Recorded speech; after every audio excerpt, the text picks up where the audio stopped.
So, Clive, have you made your decision? Who will accompany you on your little excursion? Very well. So then, what do we need to find? I have taken the liberty of preparing a list. Here. White chocobo eggs. Pepio nuts. Are you sure this list is right?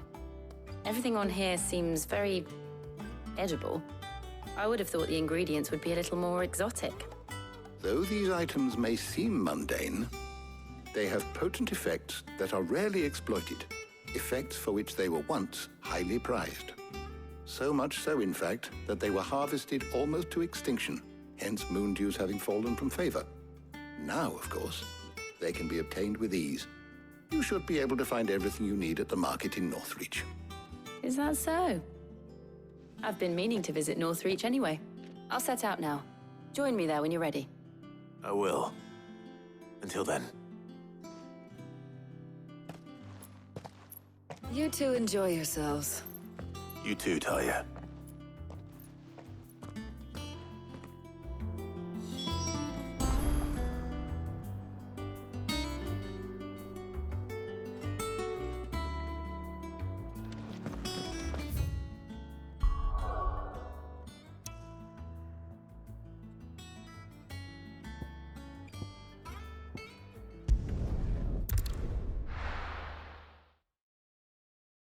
Now, where's Jill?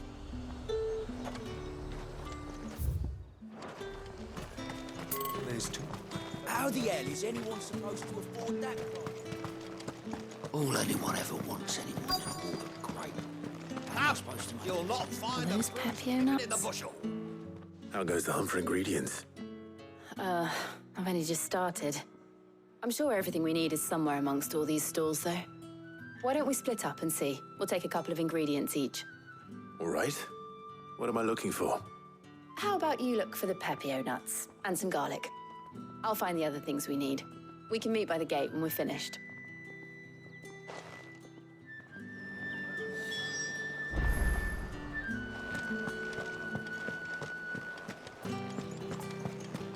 Fresh cuts. Come and get them before they're gone. You haven't much, but you're free to look.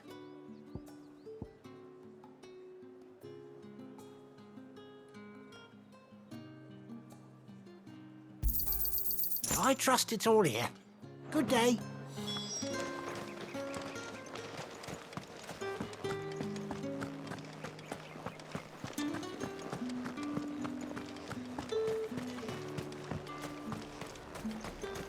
Keep them pilchards nice and chilled.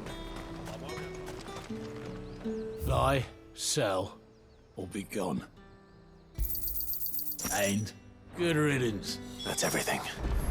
Let's see how Jill's getting on.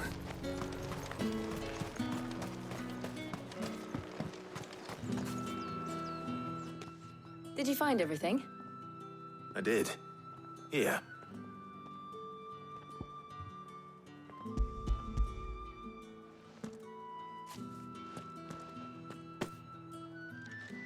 Garlic and Pepio nuts. Perfect. Now, all that remains is for Harpocrates to somehow turn all this into what Mid needs to keep her engine cool.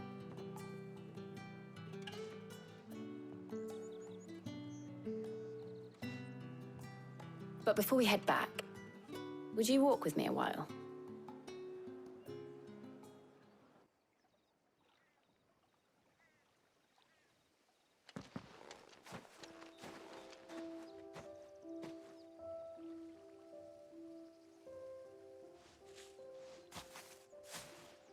Thank you for asking me to help you today. It makes a nice change. It does. It's good to get away from all the battle and bloodshed for once. Just being here reminds me of when we were children. Do you remember? Walking down Market Street in Rosalith, taking in the sights and smells. How could I forget? What with Torgal's antics. Remember how his nose would prick up at the scent of sausages? He'd go racing away and we'd have to go running after him. We wouldn't catch you now, would we, boy? Was there anything you wanted to buy for yourself while we're here? There was, yes. Well, sort of. Molly in the kitchen's told me about a place that sells particularly good pies. Thought you might like to share one with me. I would. Thank you.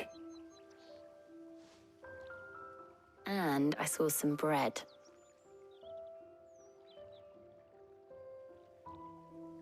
Big white cobs like the baker back in Rosalith used to make. What do you think? I thought we might get some soup to dip it in.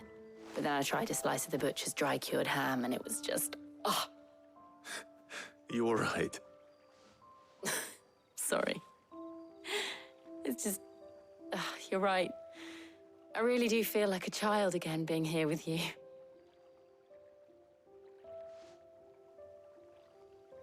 Clive. Is it wrong of me to enjoy this? No, Jill. This is how life should be. And it's how our lives will be when our work is finally done. When we can live on our own terms. I hope so. Thank you, Clive.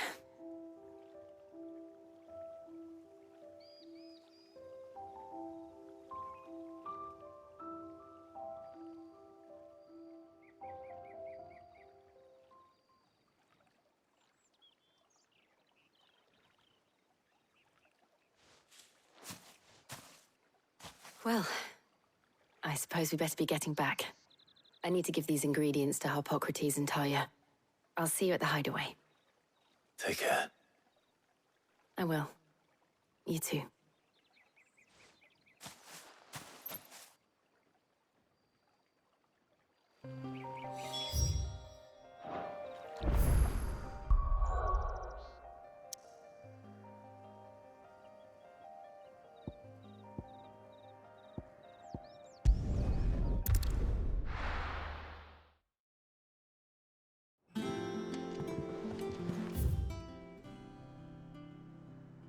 I wonder how Harpocrates is getting on with the moon dew.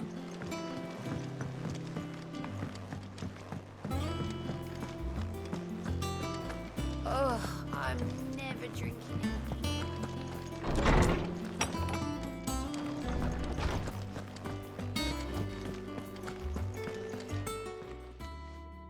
How's work on the shielding progressing, Harpocrates?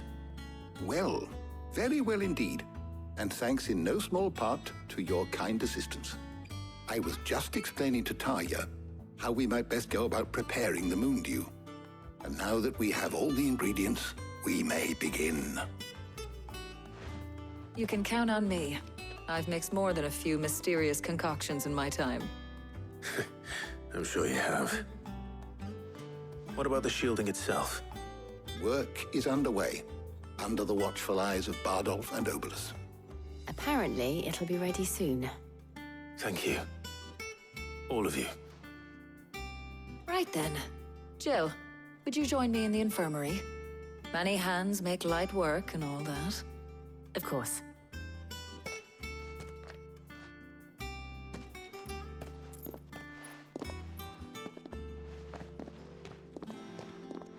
Oh, and Clive, thank you. It was nice just being with you.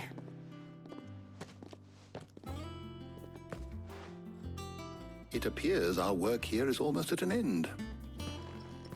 A shame. I was enjoying playing the man of action for once. When both the shielding and the moon dew are ready, it will merely be a matter of applying the one to the other. Followed by a rigorous process of testing and retesting, of course. Perhaps someone ought to warn young Mid of that. Leave it to me. Thank you, Harpocrates.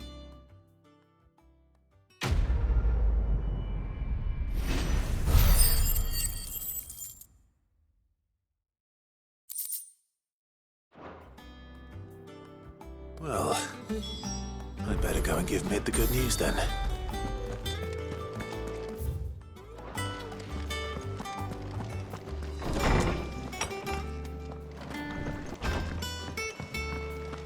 Thanks to Sid, the man.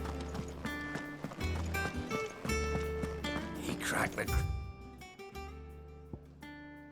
Still two? You're joking.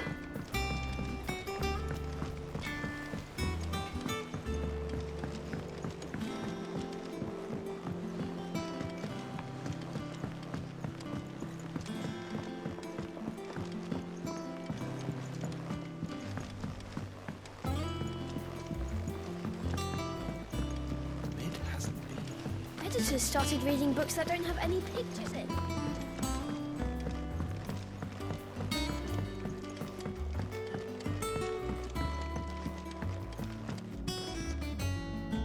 Sorry to keep you waiting, Mid.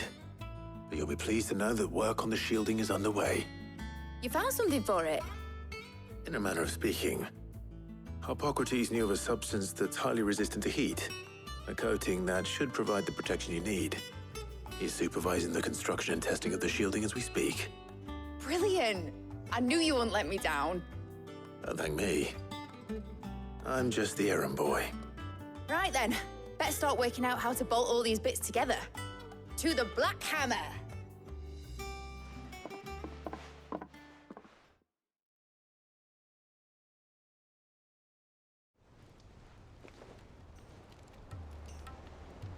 You know, when I got into the smithing game, I thought I'd be making swords and shields, not thermal bleeding didgeridoo-dahs.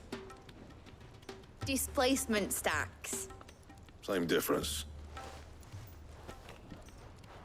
Whatever you call it, I ain't putting it together in here. It's cramped enough as it is.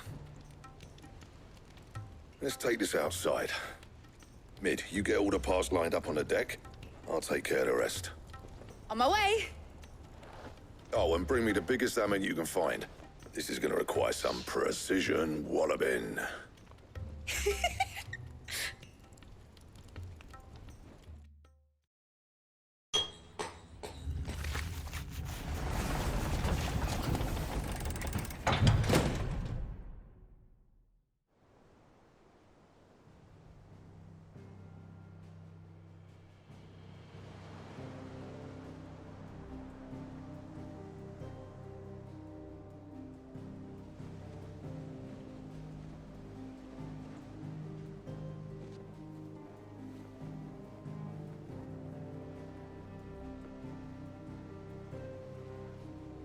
It's finished! It's finally finished! Thank fuck for that. I'll be feeling my hammer arm for weeks. Thank you, Clive, Blackthorn, everyone. That's one down and just 3 more to go. I'm sorry. Oh, didn't I tell you? The Enterprise has 4 mithril engines, and we'll be needing a displacement stack for each. You don't mean... Don't worry. Now they've got a finished one to work off, my gang in Canva can build the rest. Good luck to them, I say. Right, I'm off to get a sling for this elbow. Any other work comes in, keep it to yourselves, eh?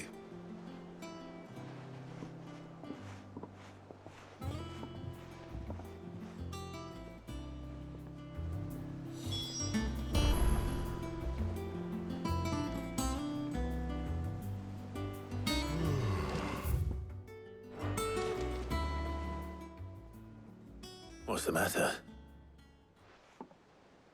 Nothing. Just daydreaming. Thinking about the Enterprise sailing off over the horizon to shores unknown. Searching for a land untouched by the Blight. Just like me and my dad planned. So if the worst came to the worst and every scrap of soil in the Twins turned black, we might still have a chance. That's what she was meant to be. You see, one last chance just in case we needed it. But now she's so close to being finished, I've realized I don't want her to be that. I don't want her to be just a lifeboat for us to cling to if things get desperate. I want people to sail aboard her by choice, not from the lack of it. In a world where we're not just trying to survive, but where we can actually live. I'm working on that. And I'll do everything I can to get you what you want. Don't you always? All right. My mind's made up. As soon as the Enterprise is fit to sail, I'm putting her under your command. Sod our plans, I'm trusting in yours. Are you sure about this? Something tells me it's what my dad would have wanted. He'd be proud of you. You were gonna visit his grave, weren't you? I was. And you can come too now that your little project is finished. Right. There's just one thing I need to finish up first. Won't be a mo. All right. I'll let Otto know you're coming. Meet us in the mess when you're ready. Aye, aye, Captain.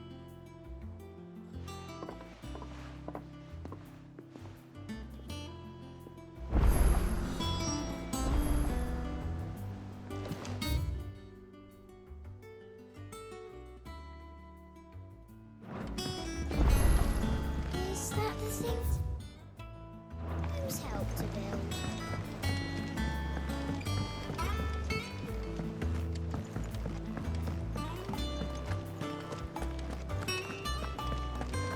He cracked the crystal too. You're joking.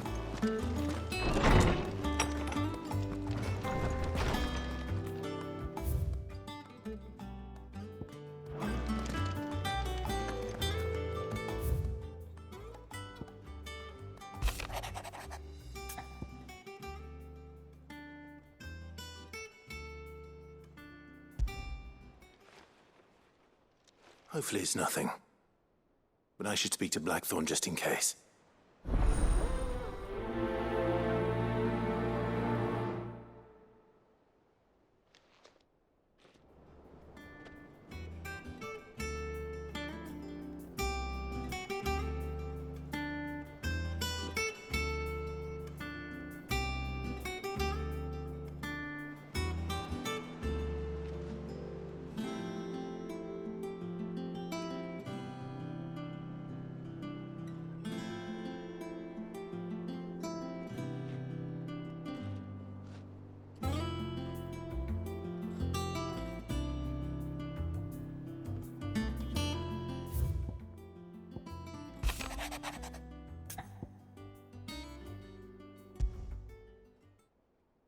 What could be wrong with Torgor? He seemed well enough when I last saw him.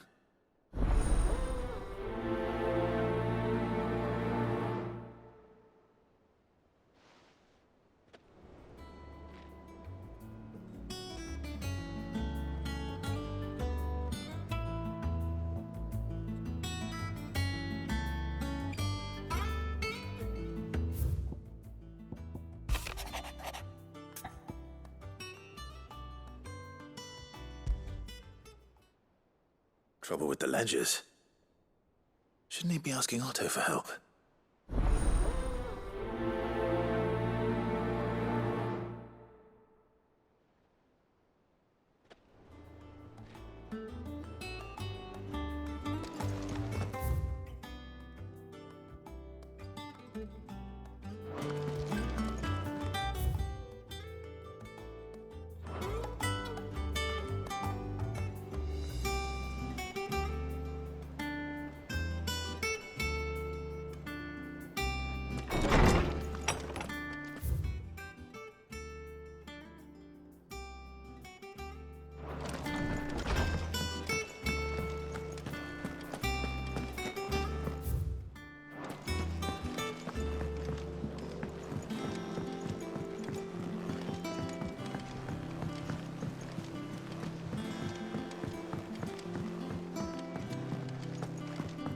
Lit?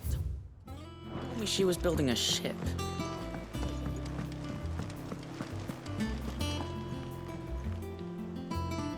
Clive, did you get my letter? That's why I'm here. Shh. Otto might be listening. Is this better? A little. Listen, I've some bad news.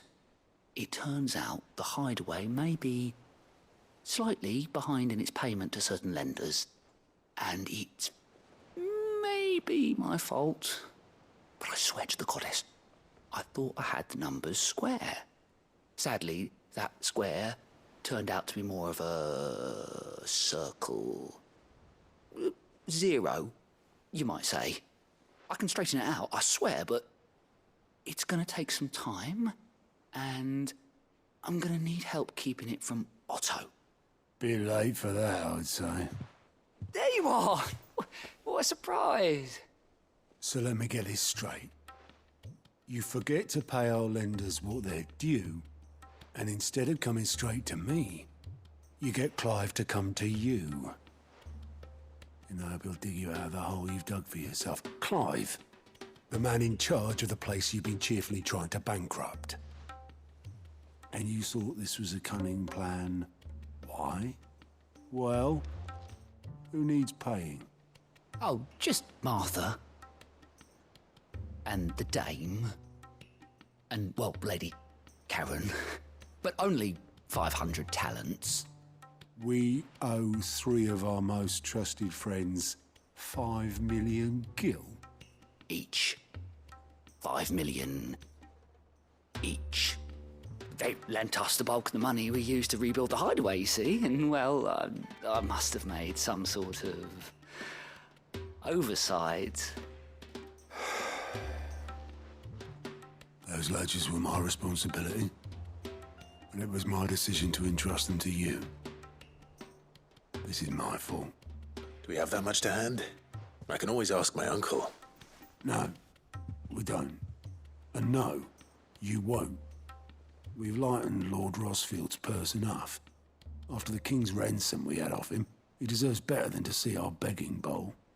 Besides, we'll need to learn to stand on our own if we're gonna make this work. All right. But that doesn't mean you have to shoulder the burden yourself. Is there anything I can do to help? There might be. How'd you fancy taking these to Martha and the dame? Rocks. Rocks, he says. Worth 1,000 talents apiece, these are. A little something Sid and I set aside for when times got lean. And I reckon 15 million in overdue debt probably qualifies. I just hope our associates' eyes are a bit more discerning than yours. I'm sure there will be. Should be me making the rounds, really. But you know how it is with this place. Orders to bark, arses to wipe and all that. I know. Which is why I don't mind going in your place. Go. Do you know why I only gave Master Clive here 2 star rubies? Because you'd rather Lady Karen killed me. Because I'd rather Lady Karen killed you. Yes. Well, I suppose this is goodbye then. Don't worry. I'm sure Karen will understand. Really? Do you think so? No, I don't.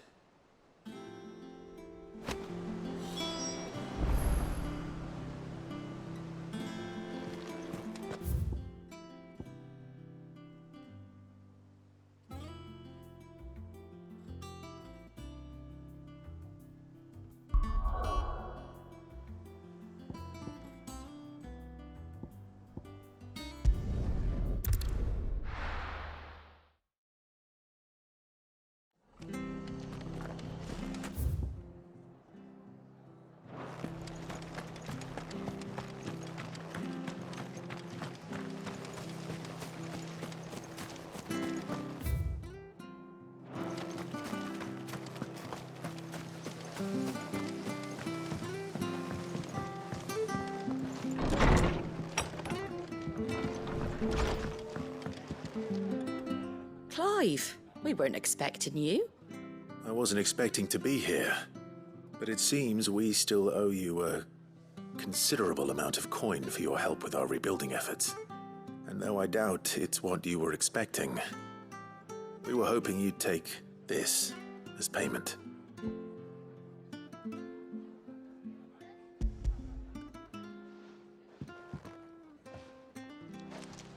A star ruby?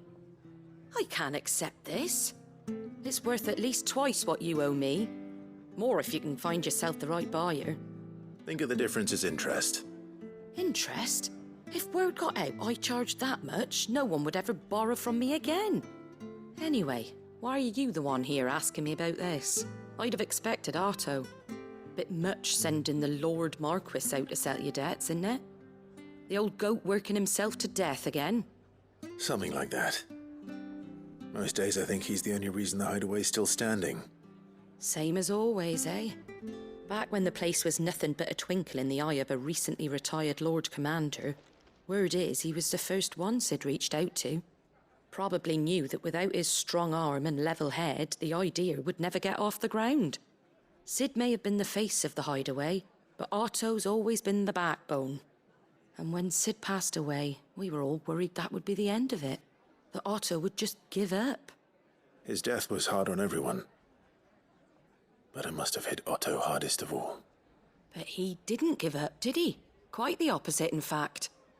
If I recall, he was the one who nominated you as Sid's replacement, and rallied the rest around you.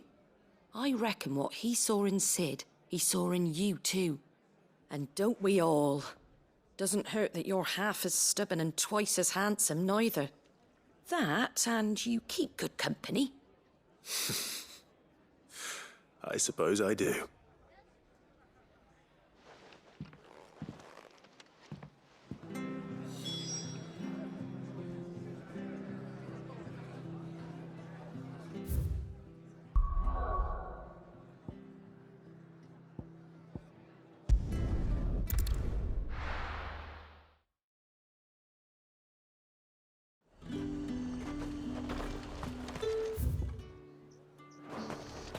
There's talk.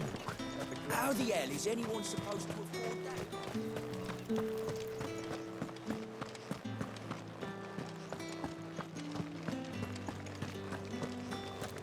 Did you hear? The gates to heaven. I want to see you again. It's all right. What am I going to do without Sweetwater and Oil of Talc? Milady, I come bearing gifts. Gifts? Whatever is the occasion.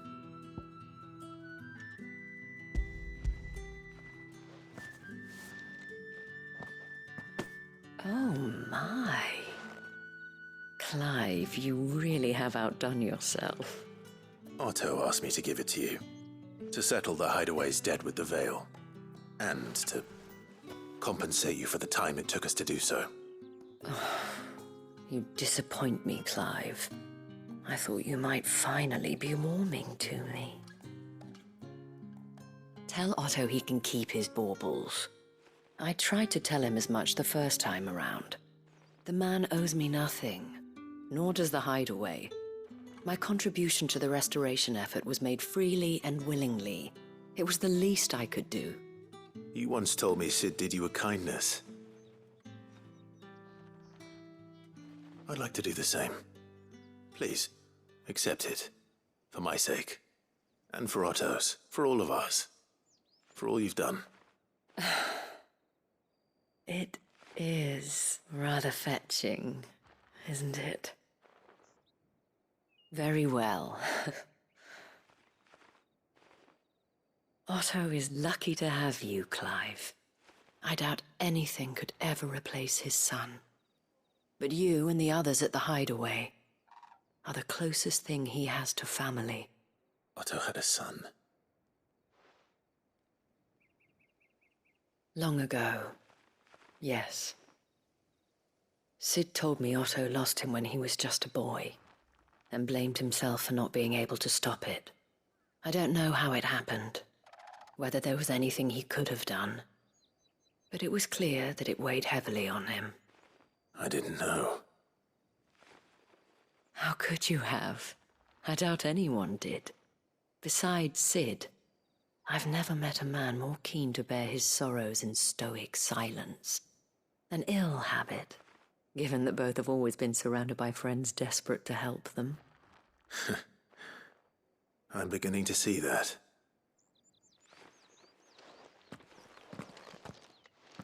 Gob will want to know the stones were delivered. If he's still with us.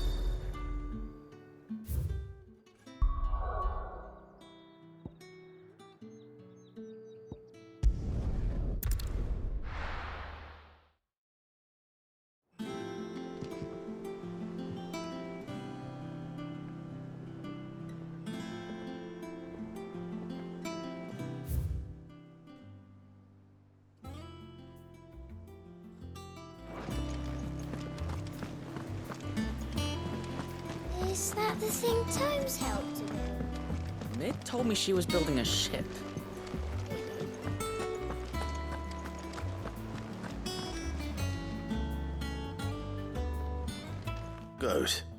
Still alive, I see. So Lady Karen accepted the ruby. Ah, about that. I tried my best, but she was just too stubborn to take it.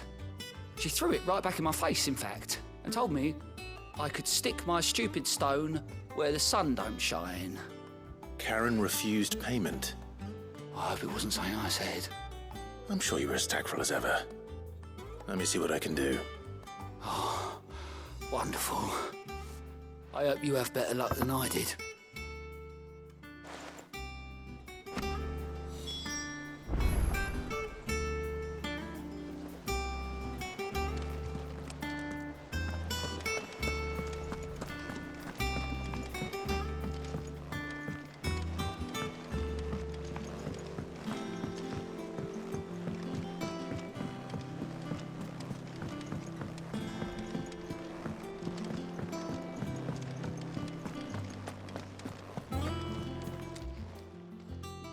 Lady Karen, Goad tells me you weren't happy with our offer.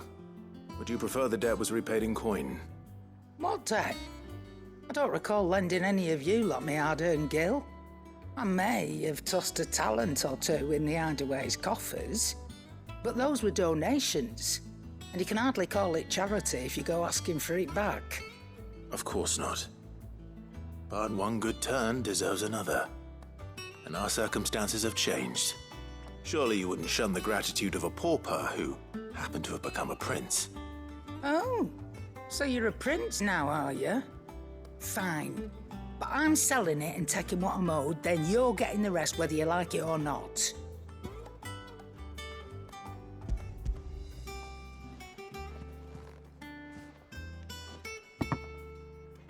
Where'd you even get this? A decent trader might nab 1,000 talents for a star ruby. A canny one, meanwhile, might claim it were nicked from the belt of Sid the Outlaw himself and ask twice as much. Might be I already have a buyer in mind. Might be you even know her. A fine continental maid whose beauty's only eclipsed by a guile in commerce. You wouldn't mind, would you? Not at all. Just be sure to tell her that it's always a pleasure doing business.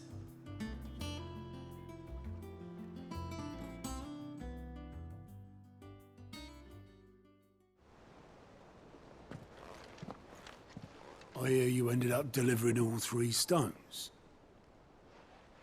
Thanks to this lump. I sometimes wonder what I pay you for. Speaking of which, I still haven't been paid last month's wages. Oh, so you remember what's owed to you then?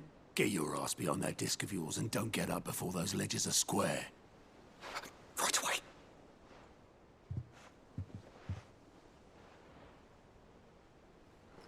I've seen that before. You have, yeah.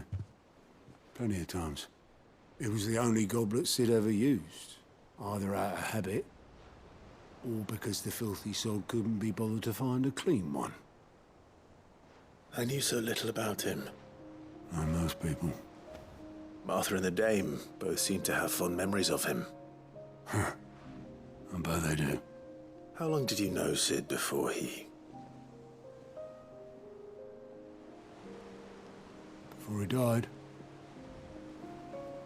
20 summers, give or take. Back in the day, I was a purser on a trade ship, which is where I met him. He bought passage to... I forget where. But having nothing better to do on the long nights, we set up drinking island rum till the morning bell dragged me back to my duties. Quit my post not long after that. On account of making a fine maiden's belly fat. But me and Sid stayed close, promising we'd one day sail the seas again. That was before fate stepped in and said she was having none of it. The magic woke inside my son soon after his first name day, and there was no hiding his knack. Couldn't you and your family have... My family were the ones who summoned the constable, wanted the monster taken away. I couldn't turn my back on him. Forget what I felt And I couldn't for the life of me understand how they could. Luckily, Sid was of the same mind as me. It was him who stood beside me when all I wanted was to tear the whole world down. Him who cried for me when I had no tears left of my own. Him who swore he'd do everything he could to stop it from happening again. And he was true to his word, too. Left the Royal Army once and for all. His ranks, his ribbons, gone. Just like that. Threw away everything he had. All to right a wrong that no one else had the courage to face. I knew then I'd follow that man to the ends of the earth.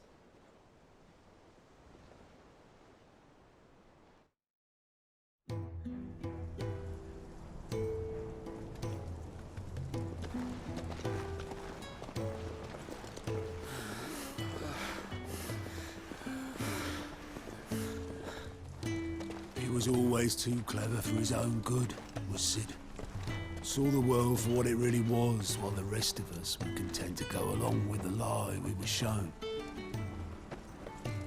And it can't have been easy, bearing that burden alone.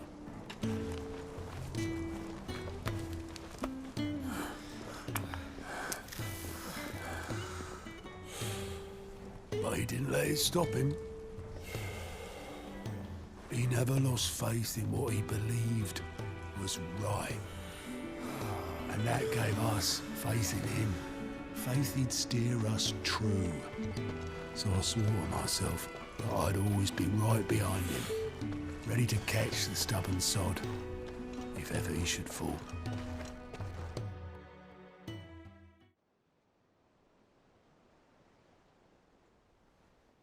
But I couldn't even do that.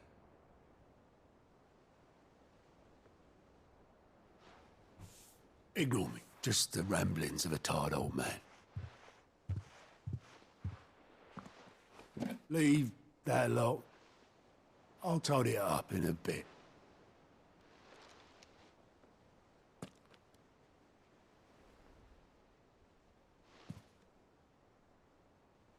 This is Sid's handwriting.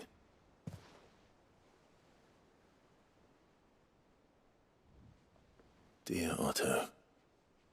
I may be drunk, but I wanted you to know this place would be fucked without you. Love you, you grumpy old sod.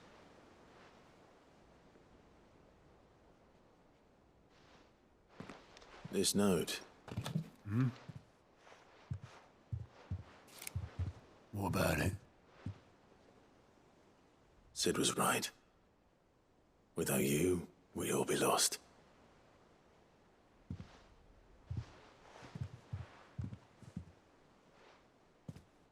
He should have bloody well said so then. Just once. Before he went. But then, why would he? Him, or anyone?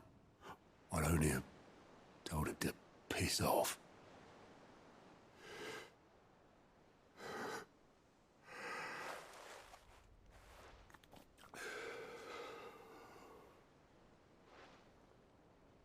You're wrong, though.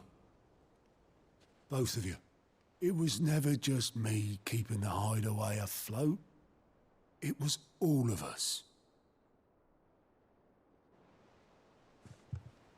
I just shoved people in the right direction. I barely seem to be able to do that anymore.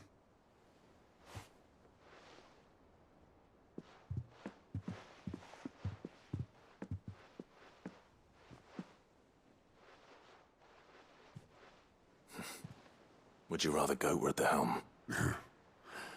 Well, maybe I've got a few more years left in me. I'm going to hold you to that, Otto. Before you go, Sid would have wanted you to have this. But that's... This'll do me just fine.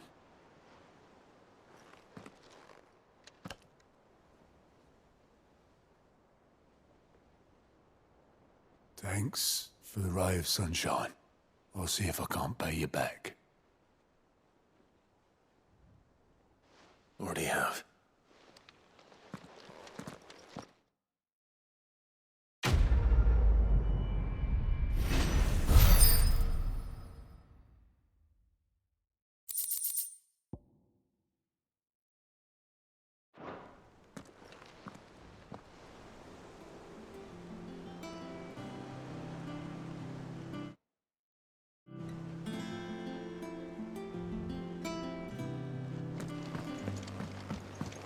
Mick told me she was building a ship.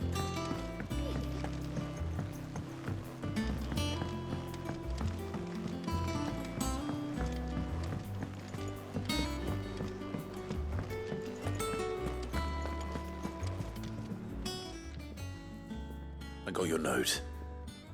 You think something's wrong with Torgal? So you can read. Congratulations. But I didn't say I were wrong with him. I said something weren't right. He's not been eating me treats. He used to love cracking the bones from Molly's boiled brown, but now he won't so much as look at them. Didn't like him. Which is why I'm of a mind that his mind's on something else. You've not been working him too hard, have you? No harder than usual. Is that it, boy? Do you need a rest?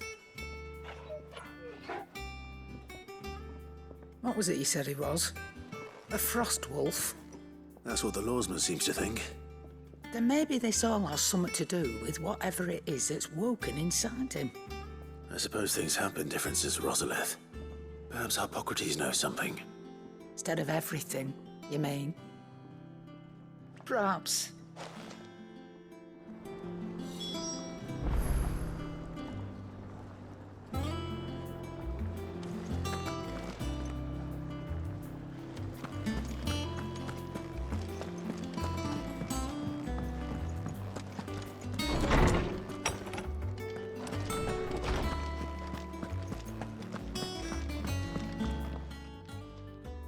Lawsman, I need to ask you about Torgal. Something's not right with him. He isn't ill, is he? I don't think so. But according to Lady Karen, he seems to have lost his appetite, which is certainly a new development. She says he's hardly been touching his bones of late, and she believes it may have something to do with what happened at Rosalith Castle. I rather think she might be right, though not about his appetite. All canids are instinctively inclined to crack open bones for the rich marrow that resides within, and I see no reason why a frost wolf should be any different. Accordingly, I suspect it is not a lack of appetite that afflicts Torgal, but a surfeit of it. If we assume that his newfound magics require additional nourishment to sustain, it may well be that the bones Lady Karen is accustomed to providing are no longer sufficient. Frost wolves, after all, habitually prey upon far larger animals, whose bones may yield altogether different nutrients. As to where one might find a suitable substitute, some antelopes that graze the meadows of eastern Rosaria have been known to grow to a size more than double that of their lesser cousins. I don't recall ever seeing any that large. And little wonder. The oldest and largest such creatures rarely leave the safety of the highlands for fear of predators. The last elder antelope sighting I recall hearing about took place near Cressida, and that was long before the village was abandoned. Even so, it seems like a good place to start. Good hunting, Clive.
is certainly quiet. If I were a giant antelope, it would seem like just the place.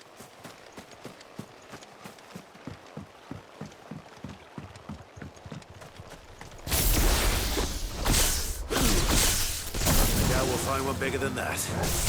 You hungry, Torgal?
Now,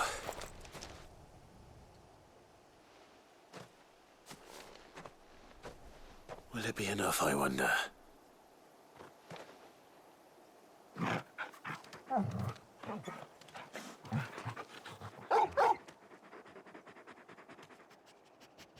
I say that answers my question, which means we owe the lawsmen our thanks.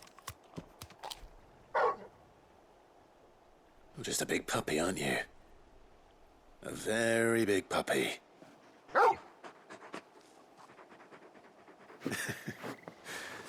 You do know you can take that with you, Torgal. Lady Karen will be relieved to hear you've got your appetite back. Come on, boy.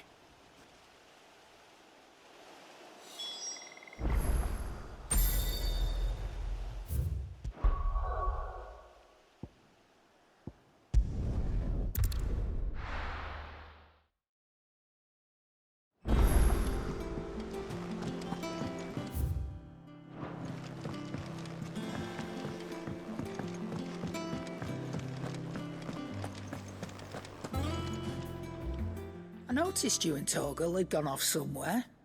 Take him for a walk, did you? You could say that.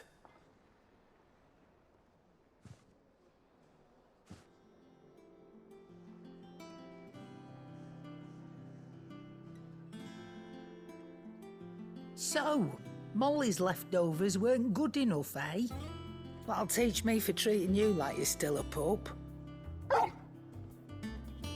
All right, no need to shout. Now we know what you're after, I can see about getting some in.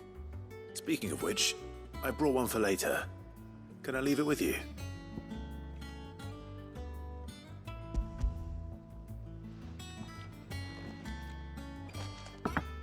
You can, eh? I'm nice like that. In return, you can thank Tomes for me. The bloody know-it-all. I was just on my way to see him.